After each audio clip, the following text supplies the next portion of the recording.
देखिए, बिहार में चुनाव है और बिहार में जाति आधारित जनगणना के बाद पहली बार मुख्य चुनाव, विधानसभा चुनाव जो है वो आयोजित किए जा रहे हैं। ऐसे में जो बड़े फैक्टर हैं उन्हें साधने का पूरा प्रयास हर पार्टी की तरफ से किया जा रहा है। और आप सभी को पता है कि बिहार में मुस्लिम वोट बैंक जो है एक बड़ा वोट बैंक के तौर पर उभरा है, तो हर किसी की निगाहें मुस्लिम वोट बैंक पे है।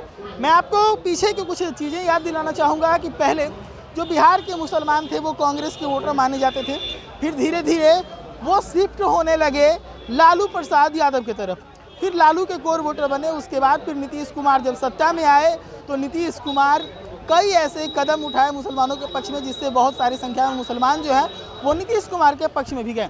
उन्हीं में से एक ऐसा जगह है हज भवन, जहां पर नीतीश कुमार हमेशा अपना सियासी इफ्तार जो है वो हर साल किया करते हैं और इसी के बहाने यहाँ के मुसलमानों को साधते भी हैं। लेकिन आज यहाँ का माहौल कुछ और है। आज आप देख सकते हैं हज भवन का जो मौलाना मजरूल हक ऑडिटोरियम है, यहाँ पर आज जनसुराज का एक बड़ा और भव्य कार्यक्रम आयोजित है। प्रशांत किशोर ने आज यहाँ पर बिहार बदलाव कॉन्फ्रेंस का जो कहीं ना कहीं एक कह सकते हैं कि प्रोग्राम रखा है, जिसमें बिहार भर के अलग अलग हिस्सों से मुस्लिम समुदाय के जो लोग हैं वो यहाँ पर कॉन्फ्रेंस में आ रहे हैं और प्रशांत किशोर उन सभी को संबोधित करने वाले हैं। तो मैं आपको बता दूं कि इस बार के चुनाव को लेकर भी कह सकते हैं, और प्रशांत किशोर के अगर बयानों को भी देखेंगे तो उनका बयान हमेशा मुसलमानों के पक्ष में ही रहा है। वो मुसलमानों का समर्थन करते हुए अक्सर नज़र आते हैं। तो ऐसे में आज हज भवन के अंदर जो है ये कार्यक्रम कितना बड़ा होने वाला है, इस चीज़ को अगर मैं बताऊं तो अभी प्रशांत किशोर यहाँ पर पहुँचे नहीं हैं, लेकिन जो अंदर का हॉल है वो पूरी तरीके से भर चुका है।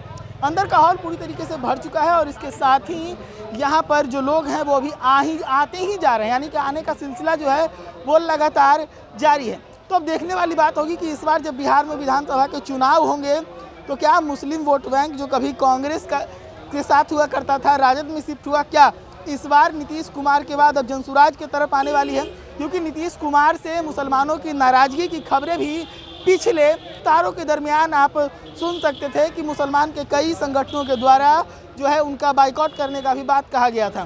तो नीतीश कुमार से नाराज मुसलमान और लालू प्रसाद को लंबे समय से सत्ता में न ला पाने के बाद क्या मुसलमान अब अपना मूड बदल रहे हैं? तमाम तरह के सवाल जो हैं वो आने वाले विधानसभा चुनाव में इनका जवाब मिलेगा। लेकिन इस वक्त प्रशांत किशोर की एक बड़ी कॉन्फ्रेंस है और मैं आपको बता दूं कि हज भवन के अंदर ये प्रशांत किशोर दूसरी बार कॉन्फ्रेंस कर रहे हैं।